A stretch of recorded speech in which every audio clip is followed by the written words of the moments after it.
They looked me dead in the eye, my son and his wife, standing on the other side of the heavy oak front door that I'd helped them pick out, and they locked me out.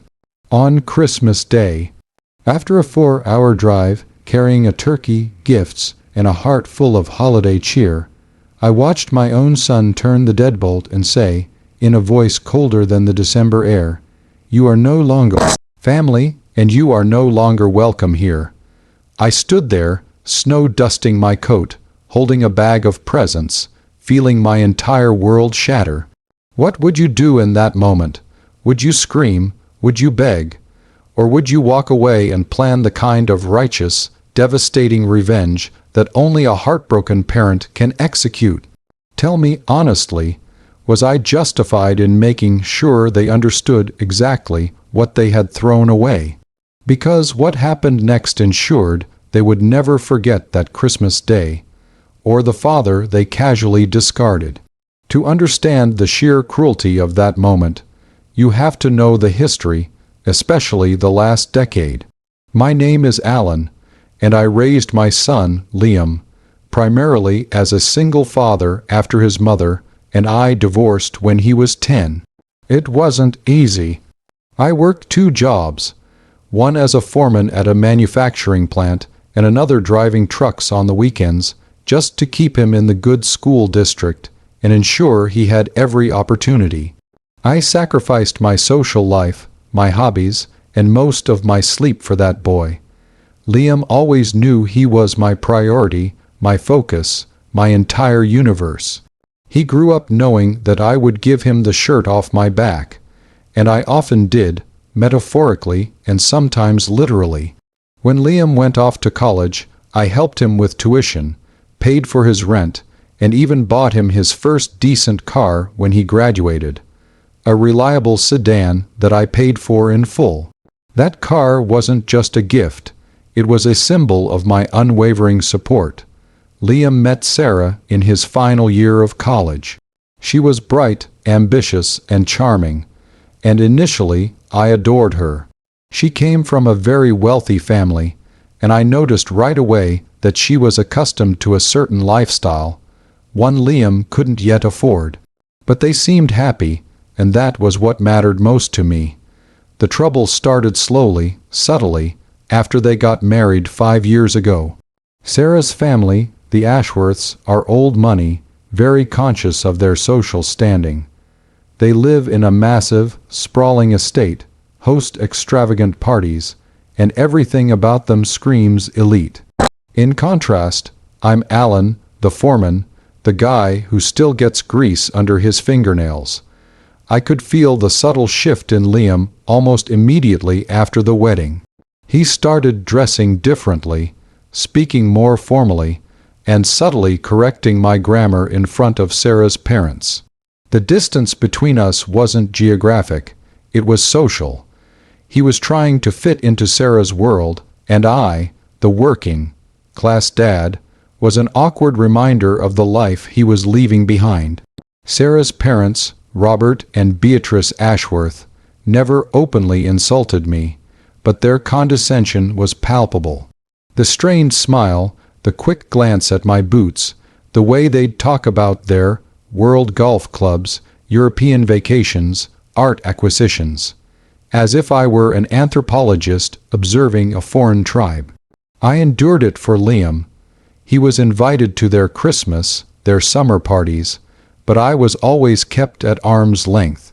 Our small Christmas gatherings, once the highlight of my year, started feeling hurried, squeezed in between their obligations to the Ashworths. This past year, the distance became a chasm. Liam and Sarah had their first child, my grandson, little Toby. I was ecstatic. I bought everything for the nursery, spent weekends baby-proofing their house, and looked forward to being the doting grandfather I'd always dreamed of being. But Sarah insisted that her parents be the primary grandparents, the ones who got all the firsts. They were the ones who were called immediately after the birth. They were the ones who were invited over every weekend.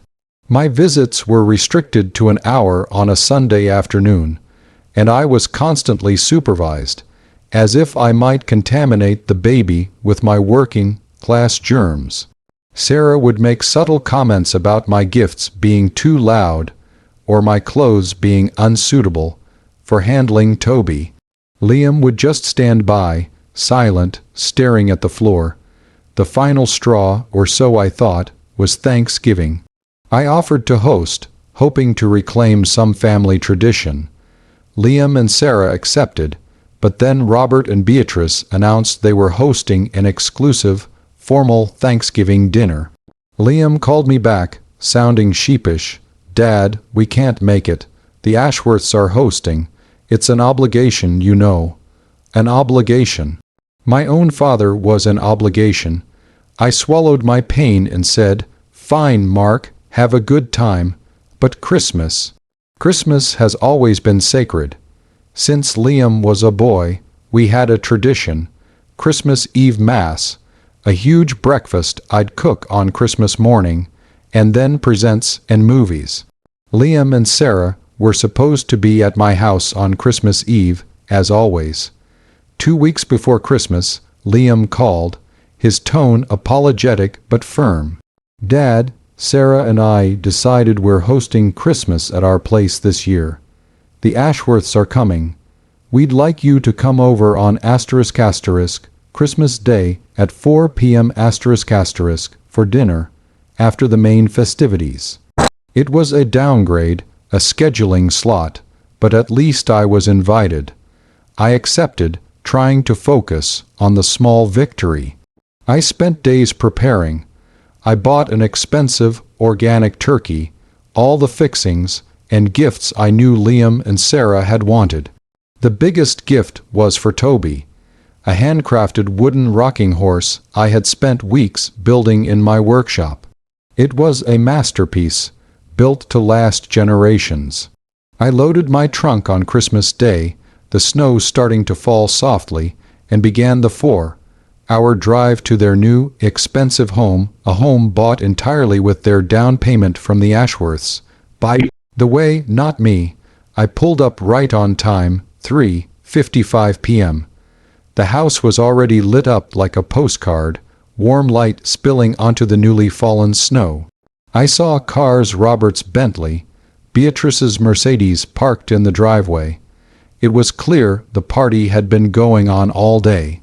I rang the bell, my arms full. I was smiling, ready to plaster on a happy face and pretend everything was fine. Liam answered the door. He didn't open it. He just cracked it open enough to see me.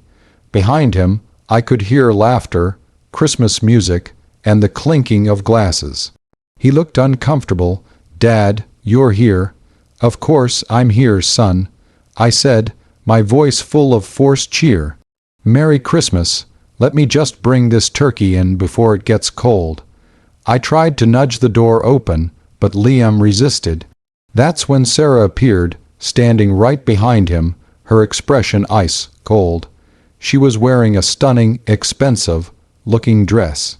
She spoke first, her voice low and utterly devoid of warmth. "Actually, Alan, we need to talk for a second." "Talk? On the doorstep? It's freezing, sweetie." I joked, still trying to keep the mood light. Sarah ignored me. "We've had a long discussion with my parents, and we've come to a decision. It's better for Toby, and frankly, better for us. This social incompatibility is just too stressful." She paused, making direct, unflinching eye contact. "Liam is now fully integrating into the Ashworth family. We are moving forward, not backward. And we've realized, unfortunately, that you simply don't fit into our new life." I felt the blood drain from my face. "What are you talking about, Sarah?" I looked at Liam, expecting him to step up, to defend me.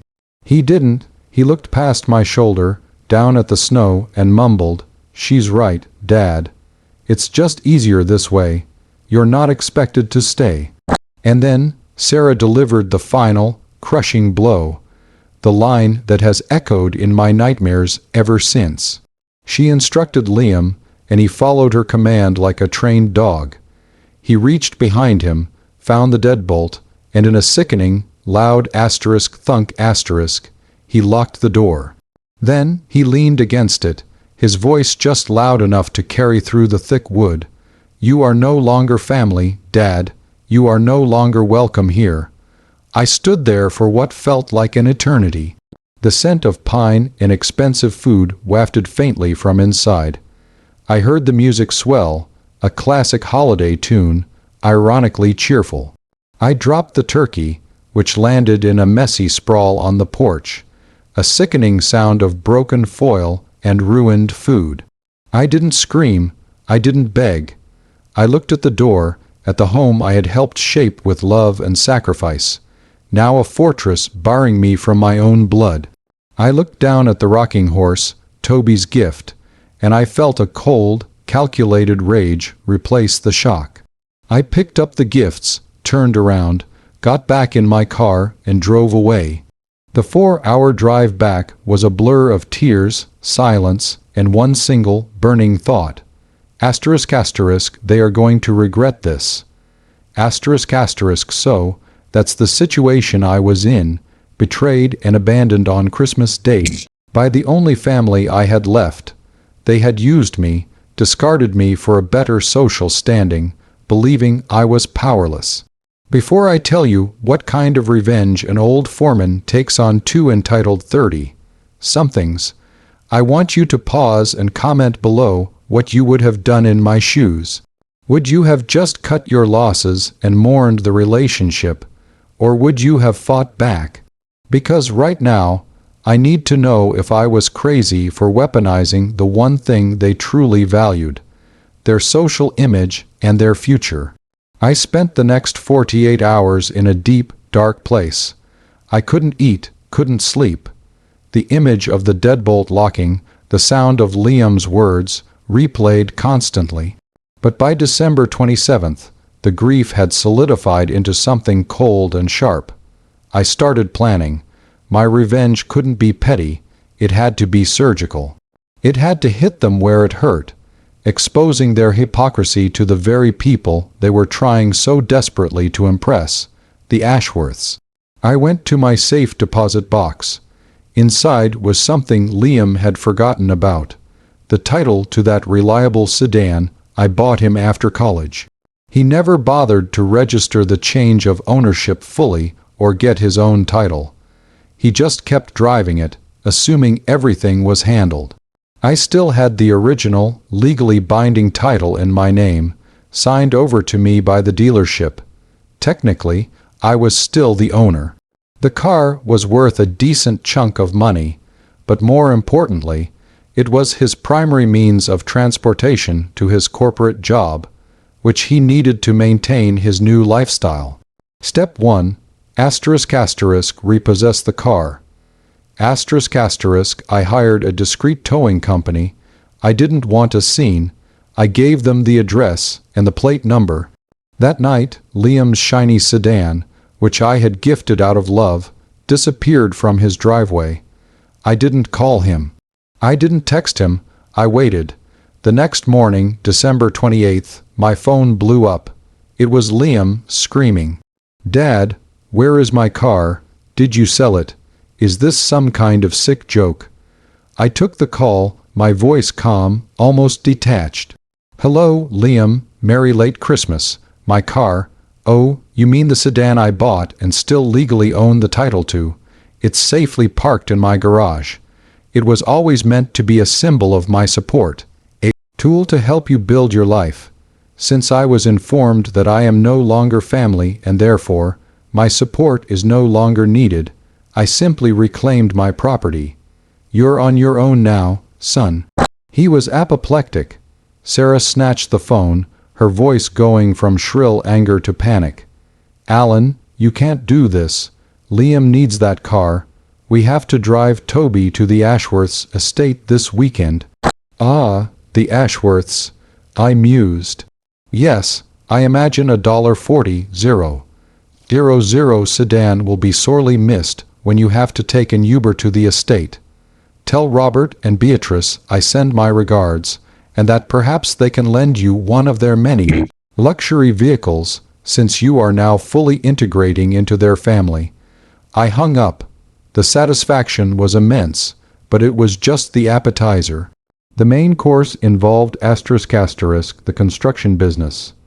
Over the years, because Liam and Sarah were short on cash, I used my contacts and my company's resources to do extensive work on their home for next to nothing. This included a massive, unpermitted extension to their back deck, which Sarah insisted on for entertaining, and some structural work in their finished basement. Because they were family, I had cut corners on the paperwork. A huge mistake, but one I was about to weaponize. I anonymously contacted the town's building safety department. The email was concise. I have reason to believe the property at Liam and Sarah's address has undertaken extensive, unpermitted construction, including a large deck and structural basement modifications. I suggest an immediate inspection for safety compliance. Within 2 days, a building inspector showed up. The unpermitted deck was immediately deemed a hazard and slapped with a red tag **, making it illegal to use and requiring immediate demolition or expensive retrofitting with proper permits. The basement structural work was also flagged. The house was now officially in violation. This wasn't just a fine, it was a devastating humiliation. Their home, their symbol of upward mobility, was now legally unsound. Liam called me defeated. "Dad, the town has tagged the deck. How could this happen? This is going to cost us tens of thousands. And the Ashworths were supposed to host the New Year's Eve party on that deck." "Unfortunate," I said, entirely unmoved. It seems that corners cut by a well-meaning father, who was later told he was no longer family, are now catching up to the current occupants.